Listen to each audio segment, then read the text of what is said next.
Hello po mga kapamilya, ako po si Tenten and I am Enrique Hill. Para sa akin, ang definition ng love para kay Tenten, katulad siguro ng lahat, sacrifice. Feeling ko, pag mahal mo isang tao, you would sacrifice anything and everything para lang sa taong mahal mo. Kahit siguro, hindi lang siguro sa taong mahal mo, pati siguro sa family mo, sa mga kapatid mo.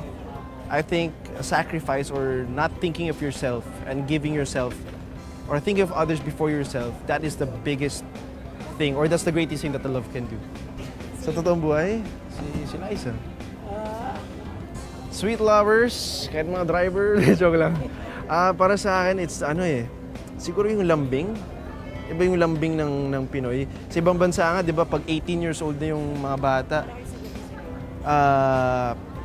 umaalis na sa bahay, may sariling buhay na. Sa atin, hindi hanggat paano kahit tumatanda na, parang gusto natin kompleto lagi na isa sa bahay. Tsaka, kaya maraming nurse sa ibang bansa kasi iba siguro yung pag-alaga nila. It's siguro the Filipino way of... It's just natural lang siguro sa mga Pinoy. So, that's why I think sweet lovers sa mga Pinoy. Siguro na hindi ko ma-imagine na yung magagawa ko. Siya kasi, pag sa gabi, bago matulog, kantahan mo naman ako. Sabi ko, ano ba yan? Seryoso ba to? Kanta ka naman kahit isang line lang. Sabi ko, ano ba yan? Siyempre nakakaya, di ba? So, kumanta pa naman ako. Kumanta pa rin. Siguro yung hindi ko ma-imagine na gagawin ko.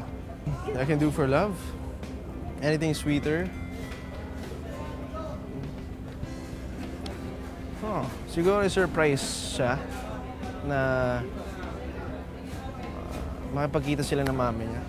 Parang sinurprise ko sila sa States na hindi niya alam na pupunta yung mom niya. So, sinurprise ko.